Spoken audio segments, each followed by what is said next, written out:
Did you know that no emotion lasts longer than 90 seconds unless you feed it with your thoughts? That might sound surprising, but it's true. The actual physiological response of an emotion, whether it's anger, sadness, fear, or even joy, naturally begins to fade after about a minute and a half.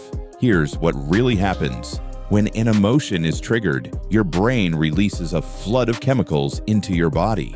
These chemicals, those physical sensations you feel when you're overwhelmed, start to dissipate within 90 seconds, unless you mentally hold on to them, unless you choose to replay the event, relive the insult, reimagine the scenario, and build a story around it.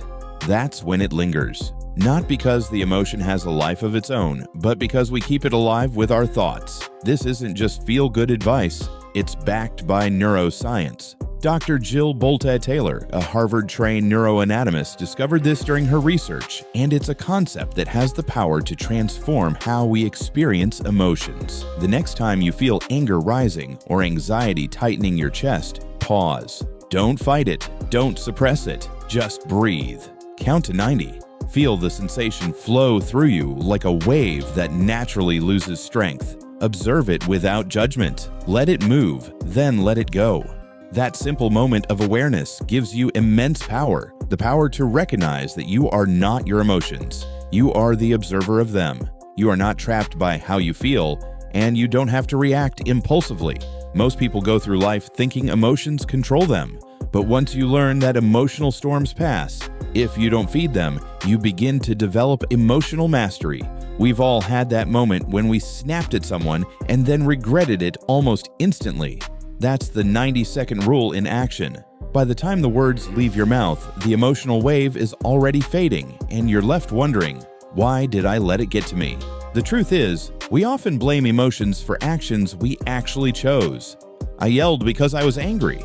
But think about that. Being angry didn't force you to act. You decided, under the influence of emotion, to respond a certain way. That's like blaming the rain because you didn't bring an umbrella. Emotions don't control your choices, they just pressure you. But the power to decide is always yours. And that brings us to one of the most life-changing tools you'll ever use: cognitive reframing.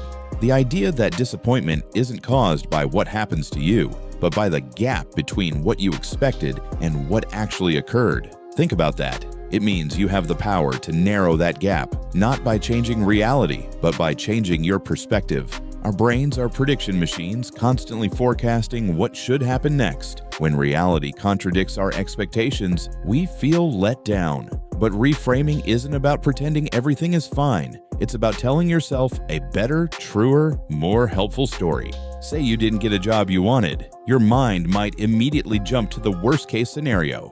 I'm a failure. I'll never succeed. But reframing offers a more accurate and empowering perspective. This is a setback, not a dead end. What can I learn from this? What's my next step? One mindset closes the door, the other keeps it wide open. This isn't toxic positivity, it's mental clarity. It's the difference between paralysis and progress. Reframing lets you rewrite the story while you're still in it, not just years later when hindsight kicks in. Your brain loves drama, but your heart craves peace. Choose the narrative that serves you. Now let's talk about something we rarely prepare for: emotional pain.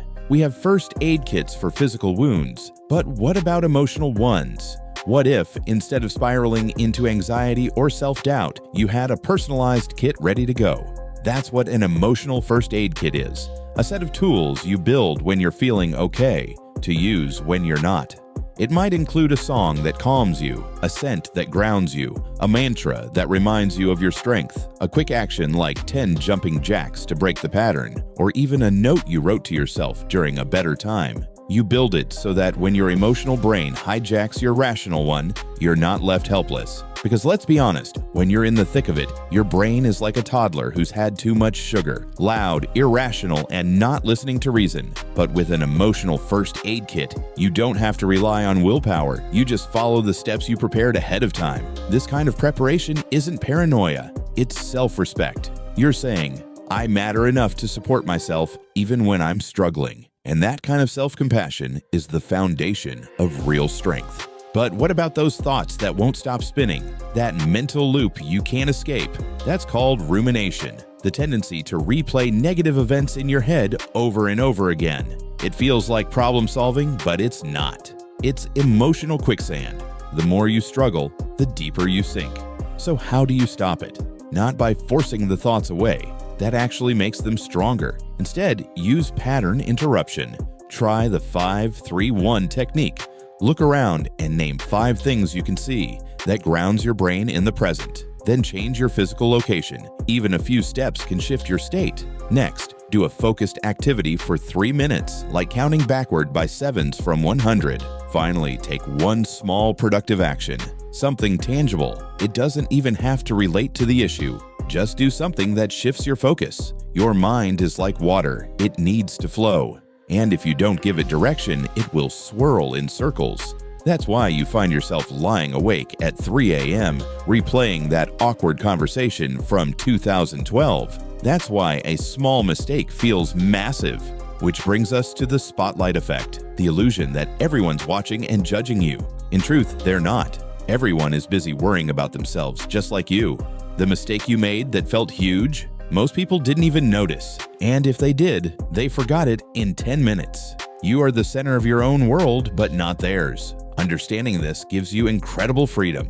You can stop performing and start living. The judgment you fear is usually just your own echo chamber. So how do you silence that inner critic? Try this: third-person self-talk. Instead of saying, "I'm so stressed," say your name. Alex is having a tough day, but he's been through worse. This tiny shift creates distance between you and the emotion. It engages the part of your brain that gives advice to others, the calm, wise, rational part. You'd never say to your best friend, "You're a total failure." So why say it to yourself? Speak to yourself like someone worth supporting, because you are. When it comes to achieving goals, we're often told to think positive. But research shows that pure positive thinking actually reduces effort. That's where mental contrasting comes in. Imagine your goal vividly. See it. Feel it. Then identify the obstacles you're likely to face. And finally, create a plan. If this happens, then I'll do that. It's the difference between wishing and preparing. You're no longer surprised by setbacks because you saw them coming and planned for them. That's not negativity. It's wisdom.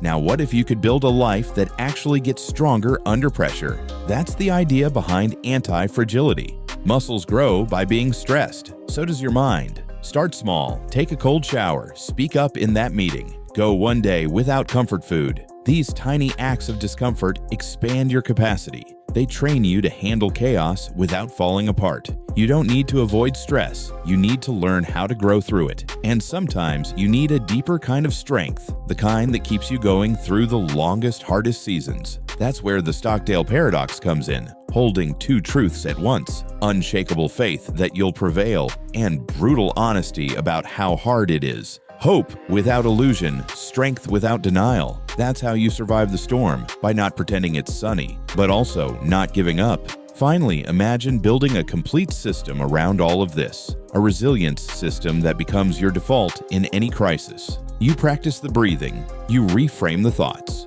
you use your emotional toolkit, you have your support network. It's no longer about surviving one crisis, it's about living from a place of readiness. And when resilience is baked into your habits, you don't just bounce back, you rise higher. So today, choose just one of these tools and try it. Not when you're drowning, but now, when the waters are calm. That's how you prepare. That's how you grow. Your emotions don't control you. Your past doesn't define you. Your future is shaped by the tools you use today.